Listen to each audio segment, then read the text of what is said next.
emergency generator. Di ba? Una, tingnan niyo yung laman ng sump tank. Mayroon. Tingnan niyo yung fuel tank. Mayroon. Okay, battery supply. Normal. So, pwede natin panda rin. Hindi na natin kailangan nito. So, we can start the emergency generator. Okay, pag-start natin, yung emergency generator, yung emergency switch, naka-supply pa dun sa naka-supply pa sa Azure. Ayan, nakakonekta pa, di ba? O, konektan natin. On, auto. O, para connect natin ito, tanggalin natin sa Azure supply yung emergency switch. Okay, paano natin ito tanggalin? Punta tayo sa feeder switch. Tanggalin niyo yun para pumasok. O, ngayon, nakakabit na kayo. Okay na. Pwede na i-on yung mga emergency switches. Kasi ito yung kailangan natin para mapandar natin yung generator kasi dito manggagaling yung supply ng auxiliary machinery na kailangan nating pandarin yung generator. Yun yung lahat. Except spare. Nawa? Yes, sir. Wait, yun. O, naka-on na lahat. So, ready na kayo. O, basahin nyo item number 1. Ano yun nandun sa item number 1? Ikaw, tama yun. Repair and check the check system prior for the start of emergency start air compressor in its system. Okay? Diesel generator tayo. So, ang paanda rin natin ay hangin. Emergency air compressor. Okay, ito yung emergency compressor natin. Ito yung emergency tank natin. Ito yung pressure gauge. Ito yung analog pressure gauge. Na tinatawag na analog, ito yung digital. So from there, ito yung control panel niya kung saan tayo mag-start mamaya. Pero bago niya start niyan, i-trace niyo muna yung linyada. Katulad din sa barko, ganon. I-trace niyo yan. Pag pinandar mo, kailangan libre papunta sa tangke. Susundan mo yung linyada. Papunta dito, sa air cooler. Didiretso dito. Didiretso dito. Ito tangke. O may balbula. Buksan. Okay?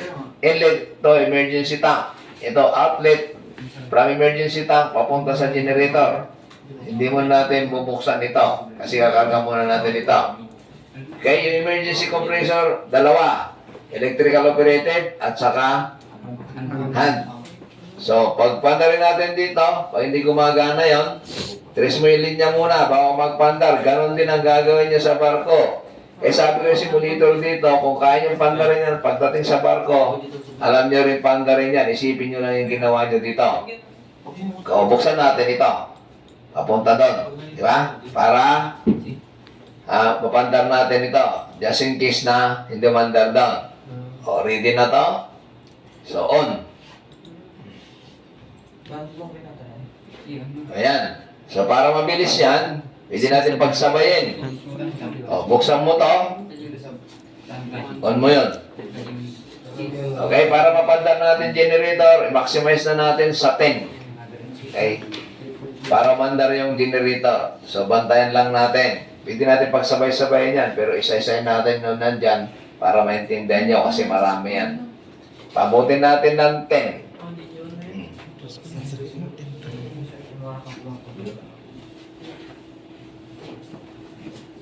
Okay naman lang 17.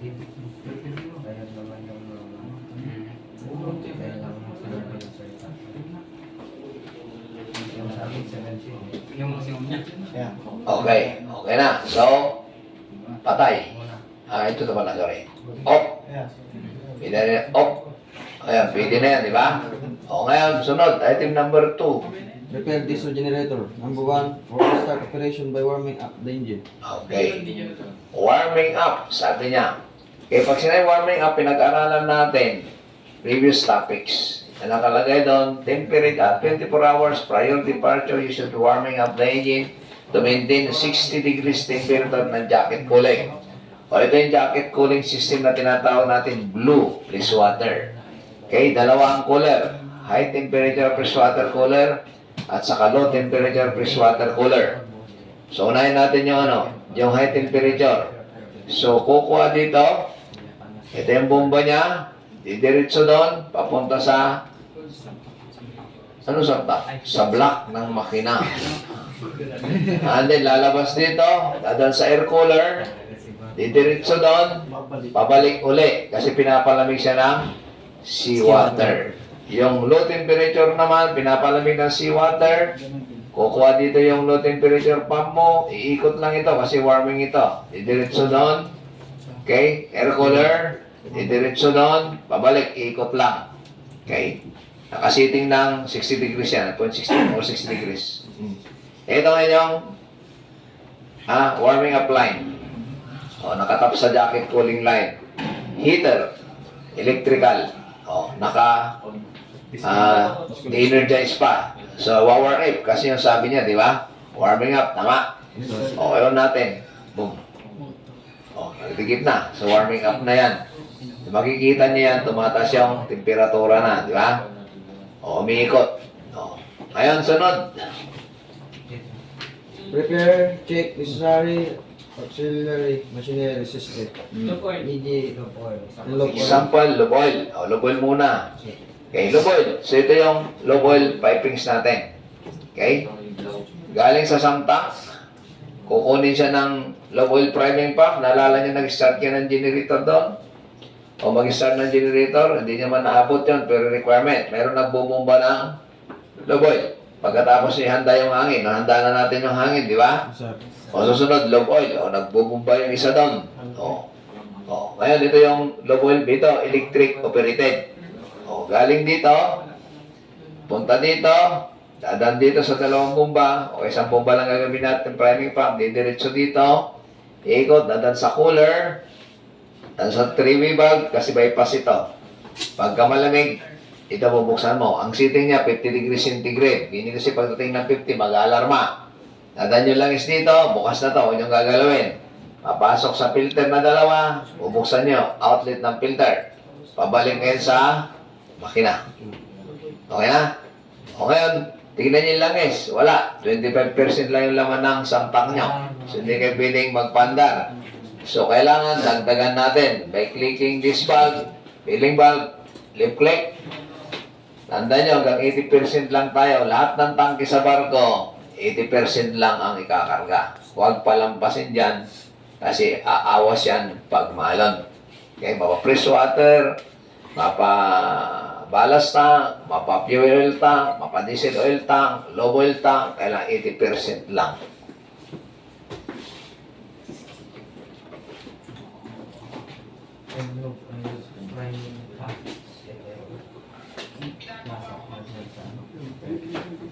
Okay? So, hintayin natin hanggang maging 80. Pag 80 na, right click para sara natin.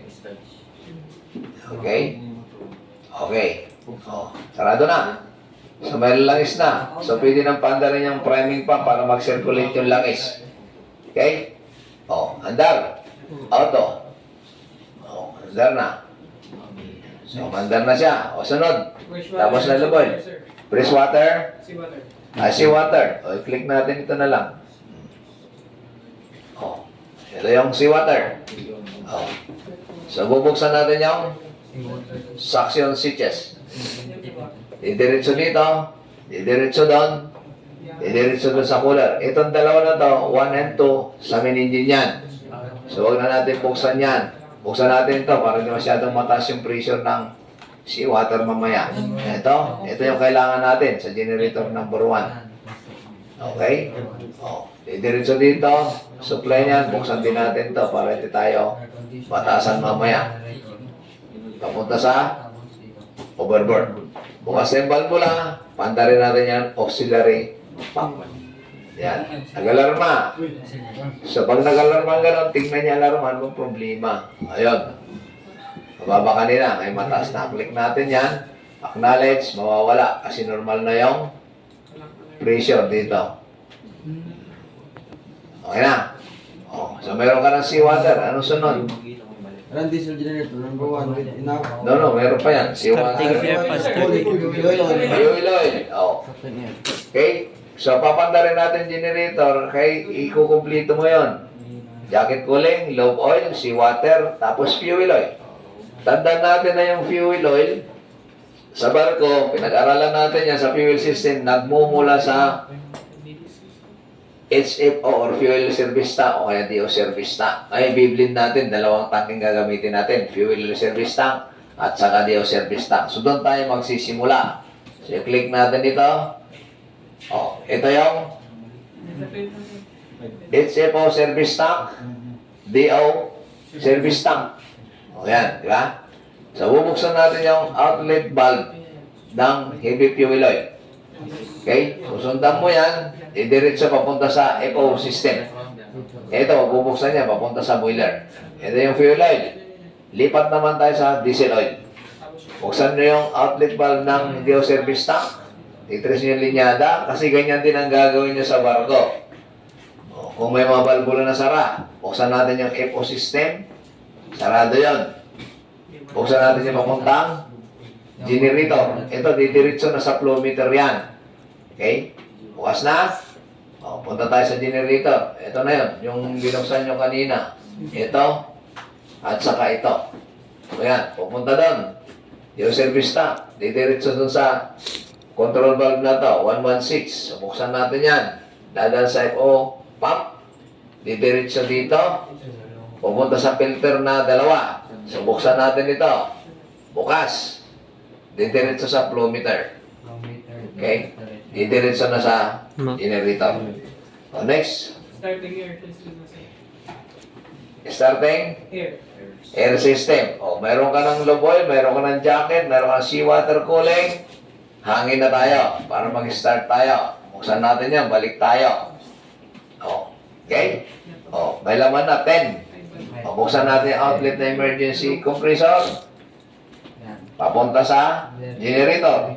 Ayan. Di ba? 1061 yung pressure ng linyada mo. Makikita niya mo 1061 papunta sa generator. Okay. Next item. Run diesel generator number 1 with enough emergency start air pressure and Okay. Enough. It is 1061 ang pressure natin. So, pwede natin i-start. Pwede 17 yan. Pwede hanggang 17 yan. Kailangan hanggang 10 tayo kaya ng pantarin. So, start generator. Okay? Malalaman nyo kung meron kayong nasara na balbula, hindi nabuksan, ito, mawawala pag-andar. So, pag nag 1.5 in above yan, stable na kayo sa lahat ng fuel system nakabukas. Okay? So, makikita yun ng mandar yan kasi tumataas yung exhaust temperature na bawat silindro. Cylinder number 1, number 2, number 3, number 4, number 5. Likewise, jacket cooling outlet temperature, tumataas din. Si mandar yung generator muna. O 174, stable na kayo. O nag-alarma. Ano yung nag-alarma? Tingnan nyo. 17 ba yung alarma nun? Ayun. Sana yun? Hindi yun 20 po yata. Hindi ba yan? Kinancel ko eh. Ayun. Sa temperatura, ayun o. Low. Kailangan temperatura yan ay 30. So, ayan nila yan. Kaya start lang yung generator. Pag uminit na yan, maabot ng 30, mawawala yan. Ayan. So, maandar na, normal na. Yung NOx mo, yung usok mo na nitrogen oxide, ito yung sulfur content na nasisingot natin sa kalsada, yung carbon monoxide. Ang content ng nitrogen oxide sulfur, pumapasok sa lungs mo, dahil nasisira. Okay? Ito yung usok. So, slight na. Pag-start mo, nandito kanina, normal yun. So, mababa yan, mababa yung smoke mo. Okay? Mandar na. Anong sunod? emergency start air pressure and use it as a main source of power for the diesel. Okay, so mandar na. Mayroong alarma. Tignan natin ano yun. Ayun. High temperature, mababa. Pag 60, yan, mamamatay din yan. Mamaya. Okay, so nakandar na. As a source of power supply, pero hindi natin pwedeng i-connecta pa yan kasi magsisynchronize ka pa, magpapandar ka pa na isang generator. Ang goal natin dyan, papandar yung generator. Yung mandar ng generator. Anong sunod? Number 5. As soon as the diesel generator is in operation, you are also tasked to fill up the other air reservoir as a part of good engine keeping and preparedness. Okay, so pandarin natin yung ibang tangke. Kargan pa natin. Ito yung compressor number 1, compressor number 2, reservoir tank number 1, reservoir pack number 2. Ito yung sinasabi niyang kakargan. Ngayon, napandar na natin yung generator, hindi natin kailangan ito. So, sarado natin yung valve. Valve. Sara. O, sara. Hindi natin kailangan. So, ito yung sinasabi niya. You have a titas to refill other tank. Sabi niya. Okay, ito yung receiver tank number 1, number 2, compressor number 1, number 2. Okay? So, ititris nyo lilinyada. Pag pinandar natin ito, galing dito. Okay? Sa compressor, lalabas doon, didiretso sa cooler, didiretso dito, papunta sa tangke. O, mayroong valvula. Buksan. O, ganoon din doon. Lalabas dito, doon sa cooler, diretso doon, papunta sa number 2, bukas. Tama? Ngayon, bago natin pandarin yan, compressor na yan, kailangan naka-on yung circuit breaker niyan. Buksan mo to. Punta ka sa pin switch. Hanapin mo yung Start air compressor compressor. 1 and 2. 1, 2. Yan. Okay, ready na yan. Isa pa yun, isa pa. Okay? So, nabuksan mo na yung filling valve ng tangke. Naon na rin yung breaker niyan. Kailangan may cooling yan. So, titingnan natin yan. Yung cooling, pumunta dito. Pumunta dito. Pumunta doon. Kaya buksan mo yan. Buksan mo to. Saan galing yung cooling na yan? I-click mo yung 01, galing dito. Hanapin mo yung compressor. Bukas. Punta dito. Banda rin yun. So, kailangan bukas din dito. Yan. Kasi ikot yan. Yan. Bukas yan. Kasi ikot yan. Kukuha doon. Papunta doon. Baba dito. Ganon. Babalik doon. Okay pa. Sorry. Babalik pa ganon. Ayun. O yun. Okay? Okay na. Andar na. So, nakabukas na. Ang cooling mo, pwede nang panda rin yung compressor. 1, 2. Magkakarga na ngayon. So, that is the end of your simulator. Naka-ready na yung generator. Kakarga ka ng hangin. Okay? And then, mag-start ka ulit ng isang generator for synchronize. Yun na susunod na mga scenario. Hanggang 30 yan, di ba? More than 30 ang karga niyan. So, hanggang doon lang yung task nyo kasi hanggang dyan lang yung sinabi ng nyo. Ang bottom line kasi dyan, yung mapandar yung generator. Another purpose kasi ito, sabi niya dyan, basahin mo number 5, sabi niya, As soon as the diesel generator is in operation, you are also tasked to fill up the other air reservoir as a part of good engine watch, keeping in preparedness. ayun, ibig sabihin niya, kinakarga mo yan, preparedness yan, mag-start ka ng main engine. So ngayon, hindi pa natin kailangan paandarin ulit yung isang generator yan, isi-synchronize natin, and then i-on natin lahat ng circuit breaker. Ang supply nyo galing na sa barko. Okay? O, tanong.